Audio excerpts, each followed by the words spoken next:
Hello friends, नमस्कार दोस्तों। ऐसे ही सुबह उठा था।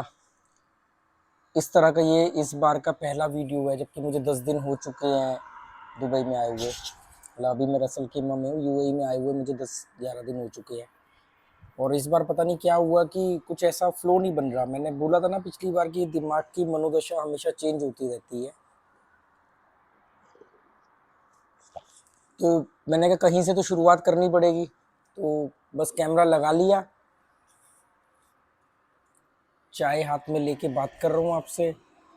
आप इसको चाय पे चर्चा समझो, बेमतलब की बकवास समझो, क्योंकि मुझे नहीं मालूम मैं क्या बोलने वाला हूँ, पर मेरे पास कोई टॉपिक नहीं है, बस ऐसे ही बकबक करने वाला हूँ।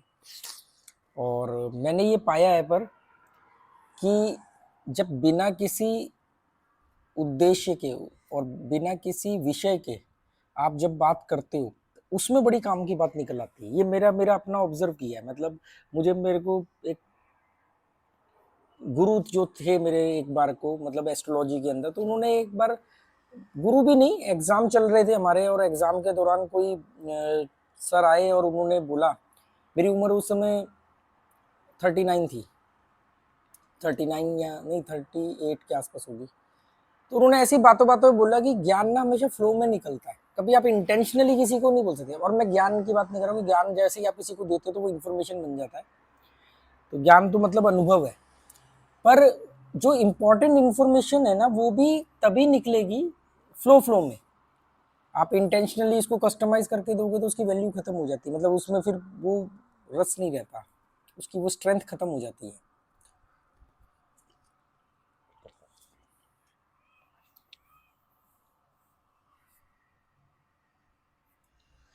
मुझे लगा था कि यूएई में बहुत गर्मी होगी, पर बिल्कुल गर्मी नहीं है। रमजान चल रहे हैं, बिल्कुल गर्मी नहीं। दुबई में भी नहीं थी, रसल खेमा में भी नहीं है, दोनों के बीच में 150 किलोमीटर का डिफरेंस है सिर्फ। व्यू बहुत अच्छा है, सामने लेक है, मैंने कई बार पहले भी दिखाया हुआ है। लेक है, सामने समंदर है। आई थिंक उसे गल्फ सी कहते हैं।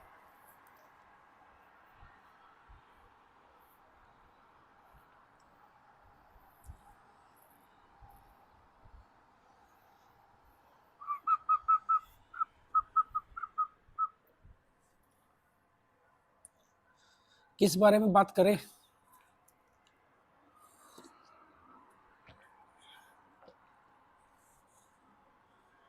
एक बार चाय पे चर्चा पे मैंने बोला था कि मैंने एक स्टेटमेंट है जिसको डिकोड किया है। आप लोगों को समझ में नहीं आएगी ज़्यादातर लोगों को, और हो सकता है बहुत सारे लोग असहमत भी हों या कहें कि क्या बकवास कर रहा है, पर मैंने उसको डिकोड किया था चाय पे चर्चा पे। तो राज कई दिनों से कह रहा था कि सर इस पर वीडियो बनाओ। ऐसे ही अब मेरे का कुछ है नहीं, तो उसी पर बात कर लेते हैं कि हर कामयाब आदमी के पीछे एक औरत का हाथ होता है, या हर कामयाब आदमी के पीछे एक औरत होती है। ज़्यादातर ऐसा देखा गया है। कोई भी चीज़ 100% नहीं होती है, एक्सेप्शन केस हर जगह होते हैं, या परसेंटेज का फर्क हर जगह होता है, पर ज़्यादातर ऐसा देखा गया है, या ज़्यादातर कामयाब पुरुषों ने ये दावा किया है। कामयाब स्त्रियों ने भी दावा किया होगा कि उनके पीछे भी कोई स्त्री है, उनकी माँ वगैरह है, या किसी ने अपने हस्बैंड वगैरह की बात करी है। पर जनरली जो ये चीज़ कही जाती है और ज़्यादातर देखी गई है, वो पुरुषों के लिए देखी गई है। क्योंकि अगर आप पूरी दुनिया में कामयाब स्त्री और कामयाब पुरुषों के मुकाबले का कंपैरिजन करोगे, तो आप पाओगे कि बहुत ज़्यादा जो कामयाब है वो पुरुष है, औरतें कम कामयाब है। उसका कारण बहुत सारे हो सकते हैं कि उनको मौका नहीं दिया गया, उनको दबाया गया, या वो जज्बाती ज़्यादा होती हैं, या उनका दिमाग, अगर आप मेडिकल साइंस के हिसाब से भी देखो तो औरतों का दिमाग आदमियों के, पुरुषों के दिमाग के मुकाबले थोड़ा सा छोटा होता है, जिसकी वजह से कुछ फर्क पड़ता है। ये मेडिकल साइंस का दावा, ये मेरा दावा नहीं है। कोई भी कारण हो सकता है, इसलिए आपको फिलोसफर भी ज़्यादातर आदमी मिलेंगे, औरत नहीं मिलेंगी। या औरतें ज़्यादा वफादार और जज्बाती होने की वजह से, जज्बाती होने की वजह से उनको शायद जानबूझ करके ये पावर सेंटर से दूर रखा जाता है, कि क्योंकि औरत जब बदला लेने पे आएगी तो वो फिर पूरी दुनिया तबाह कर देगी, या जो भी कुछ कह सकते हो। मतलब कंपैरिजन आप किसी भी तरीके से ले सकते हो, कोई भी रीजन दे सकते हो इसको, कि भी उनको 5,000 साल से दबाया गया, जानबूझ करके उनको आगे नहीं बढ़ने दिया गया, ये भी एक कारण हो सकता है। पुरुष ने सत्ता हमेशा अपने हाथ में रखी, सारे शास्त्र वेद या जो भी लिखा गया उसमें हमेशा पुरुषों को ही बेहतर दिखाया गया, ये भी एक कारण हो सकता है। मेडिकल साइंस वाला भी कारण हो सकता है, उनका भावुक ज़्यादा होना भी कारण हो सकता है, वफादारी भी जरूरत से ज़्यादा होना भी नुकसानदेह होती है। अगर कोई अपने पति के प्रति बहुत ज़्यादा वफादार है या अपने बच्चे के प्रति बहुत ज़्यादा मोह है तो वो क्या होगा, पूरा राष्ट्र तबाह हो जाएगा, ये भी कारण हो सकता है। तो इसलिए ज़्यादातर ये देखा गया है, कारण आप इसमें से कोई भी पिक कर लेना, क्योंकि ये सभी कारण का थोड़ा थोड़ा रोल जरूर होगा, किसी का ज़्यादा होगा किसी का कम होगा। पर हम जनरल वे में बात करें कि भी एक कामयाब पुरुष के पीछे एक स्त्री होती है, तो इसको मैंने कैसे समझा, आप लोगों को बकवास लग सकता है क्योंकि बोलते टाइम मेरी भी हंसी नहीं रुक रही। ऐसे ही मैंने एक बात को डिकोड किया था कि काम वो करो कि दुनिया मुंह पे थूके। मुझे लगा था मैंने ऐसी बकवास करी, पर मुझे अभी कुछ महीनों पहले या कुछ दिनों पहले लाइव के दौरान किसी ने ये बात बोली थी, मतलब उस आदमी ने, सोचो कब ये बात सुनी होगी, मैंने 2 साल पहले ये वीडियो डाला था और वो सहमत था कि काम वो करो कि दुनिया मुंह पे थूके।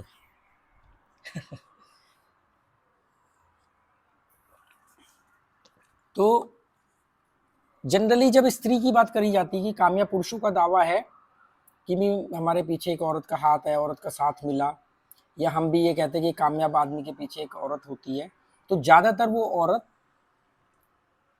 उसकी पत्नी होती है, उसकी दोस्त होती है, उसकी गर्लफ्रेंड होती है। ज़्यादातर माँ या बहन बहुत कम पाई जाती है, मतलब फिर उसके बाद माँ का नंबर आता है, उसके बहुत कम बाद बहन का नंबर आता है। जनरली जब ये स्त्री की बात कही जाती है तो वो ज़्यादातर पत्नी या अपोजिट सेक्स अट्रैक्शन के तौर पे कहा जाता है, गर्लफ्रेंड, दोस्त, ऐसे कह सकते हैं। कोई ये बात अपनी दादी के लिए अब नहीं कहेगा, कोई ये चाची के लिए नहीं कहेगा मेरे मैं कामयाब हूँ, मेरे पीछे एक औरत का हाथ है और वो मेरी चाची है। सुनने में ही अटपटा लगता है। तो आप समझ रहे हो कि किस औरत के लिए कहा जाता है, क्यों कहा जाता है। सवाल ये है, फालतू की बकवास तो बहुत हो गई, सवाल ये क्यों कहा जाता है, क्या कारण है। मैंने ये पाया कि सिगमंड फ्रॉइड की एक रिसर्च थी, 30 साल सिगमंड फ्रॉइड ने रिसर्च की। Sigmund Freud father of psychology कहा जाता है जिन्हें, जिन्होंने मतलब 30 साल मानवीय दिमाग के ऊपर रिसर्च करी, ह्यूमन बिहेवियर, क्या मनोविज्ञान होता है इंसान के दिमाग का, उस पर रिसर्च करी। 30 साल बाद की रिसर्च के बाद उन्होंने पाया कि इंसान की जो प्राथमिकता है, जो पहली चॉइस है, पहली डिजायर है, पहली इच्छा है, वो जिंदा रहना नहीं है, वो संभोग करना है। पहले कई सालों तक सिगमंड फ्रॉइड ने और सभी लोगों ने ये बात रखी थी कि भी इंसान की प्राथमिकता, पहली जो चॉइस है, हर जीव की पहली जो चॉइस है, स्पेशली मेल की, वो जिंदा रहना है।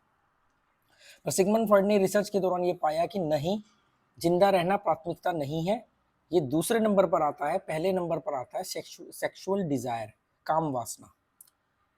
इसको आप कैसे समझ सकते हो, आपने देखा होगा दिवाली पर बल्ब या दिए के आसपास पतंगा आता है, एक छोटा सा कीड़ा आता है और सुबह बहुत सारे कीड़े मरे पड़े होते हैं और आप उनको झाड़ू से हटाते हो। वो कीड़े को मालूम है कि वो जल जाएगा, पर वो उससे इतना आकर्षित होता है कि उसके अंदर से गुजरने के चक्कर में या उस पर टकरा टकरा करके अपनी जान दे देता है। बहुत सारे ऐसी स्पीशीज है, ऐसी ऐसी जातियां हैं, ऐसी प्रजातियां हैं जीवों में, जिसमें मादा संभोग के बाद नर को मार देती है, नर को खा जाती है। ये बात जानते हुए भी नर अपने से बड़ी आकार की मादा के साथ संभोग करता है। आमतौर पर ये तो हर जगह देखा गया है कि संभोग के लिए, मादा से संभोग के लिए नर जीव आपस में हिंसा करते हैं, शक्ति प्रदर्शन के लिए, अपना वर्चस्व दिखाने के लिए आपस में लड़ते हैं। और वो लड़ते लड़ते वो लड़ाई इतनी घातक हो जाती है कि उसमें से कई बार वो, उनमें से किसी की मौत भी हो जाती है या वो बहुत मरने तक जख्मी भी हो जाते हैं कि जहां तक उनकी जान चली जाए। किस लिए? यहाँ खाने के लिए नहीं लड़ाई हो रही है, यहाँ संभोग के लिए लड़ाई हो रही है, मादा को प्रभावित करने के लिए लड़ाई हो रही है। तो मतलब ये तो क्लियर हो गया कि भी सिगमंड फ्रॉइड की रिसर्च के बाद, और इसको लोगों ने भी माना बाद में, कि पहली डिजायर काम वासना है। मैं हमेशा कहता हूं कि सेक्सुअल फ्रस्ट्रेशन से ज्यादा बेहतर है सेक्सुअल डिजायर को फुलफिल करना। बेहतर क्या, विकल्प ही सिर्फ यही है। क्योंकि आप जितने मर्जी टैलेंटेड हो, आपके अंदर जितनी मर्जी प्रतिभा हो, जितना मर्जी दिमाग हो, अगर आपके जीवन की और आपके मस्तिष्क की सबसे जो प्रायोरिटी है, जो जिसको हम सेक्सुअल डिजायर काम वासना कहते हैं, वो डिजायर अगर फुलफिल नहीं हुई या आप उसमें संतुष्ट नहीं है, मान लो कोई पति है अपनी पत्नी के साथ सेक्सुअल रिलेशन में खुश नहीं है, या शादी नहीं हुई है, या जो भी कारण आप किसी भी कैटेगरी में लगा लो, अगर सेक्सुअल डिजायर फुलफिल नहीं हुई है या वो फ्रस्ट्रेटेड है उसको लेकर के, वो अपनी क्षमताओं तक पहुंच ही नहीं सकता। क्योंकि प्रायोरिटी इंसान के, मनुष्य के दिमाग की वही है, तो वो दिमाग में वो चीजें झलकेंगी, वो फ्रस्ट्रेटेड दिखेगा। मादा भी हो सकती है, जनरली हम नर की बात कर रहे हैं।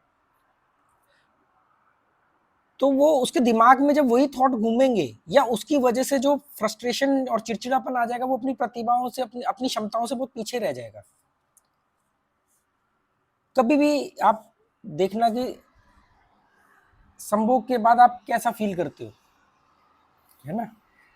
काम कितना बड़ा रोल अदा करता है हमारे जीवन में। काम मतलब सेक्सुअल डिजायर की दोष में भी गिना गया है, काम क्रोध लोभ मोह, और गुणों में भी गिना गया है, धर्म अर्थ काम मोक्ष। काम दोनों जगह आ रहा है। अब बात आती है कि एक कामयाब पुरुष के पीछे एक स्त्री के होती है, इसका क्या रोल है। उस स्त्री का होना उसके पीछे, इसका मतलब ये ज्यादातर वो स्त्री पत्नी या गर्लफ्रेंड या दोस्त के रूप में होती है, जिनके साथ सेक्सुअल रिलेशन बनाए जा सकते हैं। मुझे ऐसा लगता है कि एक कॉम्बिनेशन बनता है कि व्यक्ति में पोटेंशियल है, क्षमताएं हैं, आईक्यू लेवल हाई है, वैचारिक है, सब कुछ है, साथ में स्त्री के होने की वजह से वो सेक्सुअल सेटिस्फेक्शन फील कर रहा है, उसकी सेक्सुअल डिजायर फुलफिल हो रही है, प्लस वो सेटिस्फाई हो रहा है, जिसकी वजह से वो अपनी क्षमताओं को छूता है और आगे निकल जाता है। और एक और बात इंपॉर्टेंट जो है कि सेक्सुअल डिजायर फुलफिल करने का मतलब सिर्फ शारीरिक नहीं है, क्योंकि आप जिस्म से तभी सेटिस्फेक्शन फील कर सकते हो जब आप मानसिक तौर पे किसी के साथ कनेक्ट होगे। नहीं तो फिर तो कोई भी रेड लाइट एरिया में रोज चले जाएगा और कहेगा मेरे को तो दुनिया का सबसे बड़ा फिलोसफर बनना है, मेरे को तो दुनिया का सबसे बड़ा वैज्ञानिक बनना है, मेरी तो सेक्सुअल डिजायर रोज फुलफिल हो रही है। क्योंकि रेड लाइट एरिया या इस तरह के जो प्रोस्टिट्यूशन के संपर्क में आके आप केवल अपने शरीर की भूख पूरी कर सकते हो, मानसिक भूख नहीं पूरी कर सकते। कॉम्बिनेशन बनता है कि जहां पर आपकी मानसिक भूख भी पूरी हो रही है और वहीं से शारीरिक भूख भी पूरी हो रही है। ज्यादातर पति पत्नी के रिश्ते के अंदर ये बड़ी प्रॉब्लम होती है, जो मैंने कहा ना, सबसे ढोंगी पाखंडी झूठा रिश्ता है पति पत्नी का। दोनों एक दूसरे से झूठ बोल रहे होते हैं और लाशें ढो रहे हैं एक दूसरे की, हंसते जख्म है वो। और जिस दिन उन्होंने एक दूसरे से सच बोल दिया, अगले दिन ही वो एक दूसरे की शक्ल नहीं देखेंगे, उनकी शादी टूट जाएगी। जिस दिन पत्नी ने बोल दी ना कि तेरे बारे में मैं क्या सोचती हूँ, सच बोल दिया पति के आगे, या पति ने बोल दिया कि मैं तेरे बारे में क्या सोचता हूँ, उसी दिन वो शादी खत्म है, कुछ नहीं बचा है उसमें।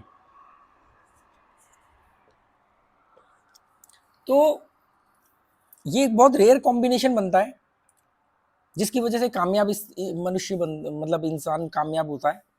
समझ, वैचारिक होना, आईक्यू लेवल होना, ये सब चीज होगी, साथ में सेक्सुअल डिजायर फुलफिल होना, और यहाँ पर शारीरिक नहीं मानसिक भी, क्योंकि तालमेल जब बैठ रहा है, मन से आप मिल रहे हो तो सेक्सुअल और साथ में शारीरिक। ऐसा होता है कि कई बार पति पत्नी बहुत अच्छे हैं, आपस में बहुत अच्छा तालमेल है, पर सेक्सुअल डिजायर के मामले में वो सेटिस्फाई नहीं है दोनों एक दूसरे से, या एक है दूसरा नहीं है ना। तो ये कॉम्बिनेशन जब बनता है तब एक कामयाब इंसान, एक कामयाब पुरुष बनता है, जो ये कहता है, जो ये दावा करता है, या हमें दिखता है कि इसके पीछे एक स्त्री है। वो स्त्री उसको मानसिक सेटिस्फेक्शन भी देती है, शारीरिक सेटिस्फेक्शन भी देती है, जो बहुत जरूरी है उसके कामयाब के लिए। बिना इसके वो कामयाब नहीं हो सकता। आप उठा करके किसी भी आदमी पर रिसर्च कर लो, आप यही पाओगे। मैंने तो यही पाया। सुकरात के अपनी बीवी के साथ अच्छे संबंध नहीं थे। सुकरात के और उसकी पत्नी के आपस में संबंध ऐसे थे कि जब मैं सुकरात के बारे में मैंने पढ़ा था तो मुझे मालूम पड़ा कि सुकरात के तो लोग दीवाने हो गए थे, लड़के यंगस्टर, तो वो आके सुकरात से विचार विमर्श करते थे, सवाल जवाब चलते थे। तो जब उसके घर के बाहर वो सवाल जवाब चल रहे होते थे कि मजमा लगा हुआ है, वो अपनी बातें कर रहा है, लड़के सवाल पूछ रहे हैं, उसके ज्यादातर जो चेले थे वो यंग थे और सुपर रिच थे, मतलब मंत्रिमंडल और वो राजघराने से जुड़े हुए अमीरों के बच्चे थे। तो उसकी पत्नी बालकनी से आके पानी फेंक दिया करती थी उनके ऊपर, हटो यहाँ से, भागो, क्या ड्रामा कर रखा है तुमने, मजमा लगाने के रोज आ जाते हो, इनको परेशान करते हो, ये काम धंधा तो कुछ करते नहीं, इस तरीके की वर्क। और सुकरात दिखने में भी खूबसूरत नहीं था। सुकरात का जो चेहरा था वो हम एक तरह से बदसूरत कह सकते हैं दुनिया के दृष्टिकोण से। मेरी नज़र से कोई भी चीज़ बदसूरत नहीं होती है, पर जो लोग चमड़े के पारखी होते हैं, चमड़े से समझते हैं इंसान के व्यक्तित्व को, तो वो लोगों ने कहा कि सुकरात देखने में अच्छा नहीं था, काफ़ी अजीब सा चेहरा था, दाग थे काफ़ी सारे, ये सब था। तो सुकरात, मुझे ऐसा लगता है कि अगर सुकरात के पीछे भी अगर एक स्त्री होती तो सुकरात और बेहतर होता, जिंदा भी रहता और कोई तोड़ भी निकाल लेता और बहुत आगे जाता। मतलब सुकरात आज इतना आगे है कि हम 2500 साल बाद भी सुकरात की बात कर रहे हैं, सोक्रेटिस, पर और भी बेहतर हो सकता था अगर पत्नी का सपोर्ट मिल जाता। आज सुकरात के चेलों को नाम जानते हो? सुकरात का चेला कौन है? प्लेटो। प्लेटो का चेला कौन है? अरस्तु। अरस्तु का चेला कौन है? अलेक्जेंडर। सुकरात के बच्चों का नाम क्या है? मुझे नहीं पता। कितने बच्चे थे? मुझे नहीं पता। बच्चों का नाम क्या था? मुझे नहीं पता। उसकी पत्नी का नाम क्या था? मुझे नहीं पता।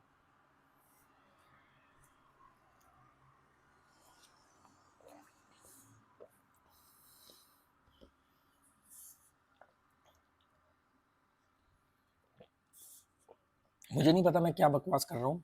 पल्ले पड़ेगी नहीं पड़ेगी, नहीं पल्ले पड़े तो बकवास समझ के निकल जाना, पल्ले पड़े तो कमेंट कर देना। कर ये चीजें ना, मालूम क्या है, ऐसा नहीं कि आपने ये वीडियो देखा 15-20 मिनट का और सीधा अपना स्टेटमेंट दे दिया। इसको पॉज करो।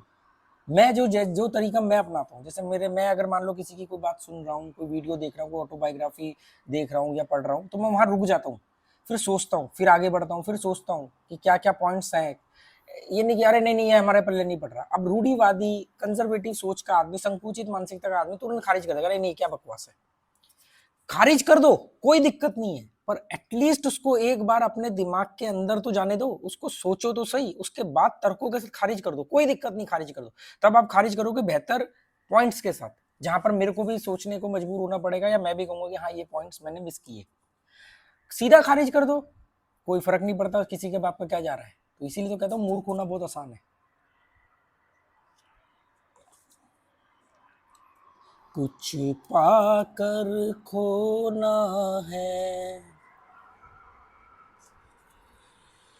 कुछ खोकर पाना है, जीवन का मतलब तो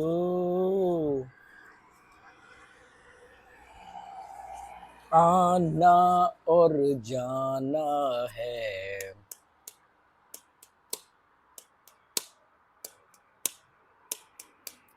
तो क्या करे बॉस?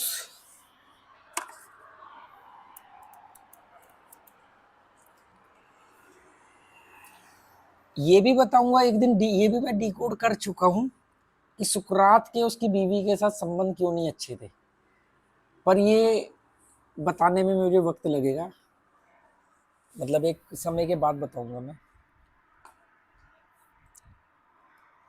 यार मैं ना, मेरे को लगता है कि मैं ना डे बाय डे ज्यादा पागल होता जा रहा हूँ। मैंने कन्फ्यूशियस की किताब पढ़ी जब लेके आया था यहाँ पर, पिछली बार जब दुबई आया था। उसमें ज्यादातर बातें वो हैं जो उसको पढ़ने से कई सालों पहले से मैं लोगों को बोल रहा हूँ या अपना रहा हूँ। कुछ बातें मुझे उसमें से बेकार लगी, मतलब मैं कन्फ्यूशियस पे सवाल खड़ा कर। किसी ने मैस्लो थ्योरी पूछी मुझसे, मैंने उसमें कमी निकाल के रख दी। और ऐसा नहीं कि खाली कमी निकाली थी, लॉजिक दिया। आप देख लेना वो वीडियो जिन्होंने नहीं देखा हो। और लोगों ने सहमति जताई कि हाँ बात सही है, क्योंकि कन्फ्यूशियस उसने, मैस्लो ने जो थ्योरी दी, एक तो वो नॉर्मल कॉमन सेंस की बातें हैं, और उसने वे बताया, दिमाग का सॉल्यूशन नहीं बताया। और उसने जो चीजें जब बताई थी, आज में बहुत कुछ बदल गया है। उसमें बहुत सारी चीजें उसको उस वक्त भी ऐड करनी चाहिए थी जो उसने नहीं की।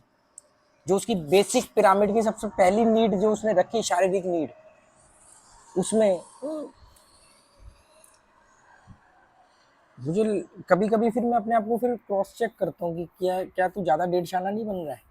और अब मेरे दिमाग में जो बात आ रही है मैं बोल रहा हूँ, जो मर्जी अब उसका कंक्लूजन निकले, मैं क्या कर सकता हूँ, मैं क्या कर सकता हूँ।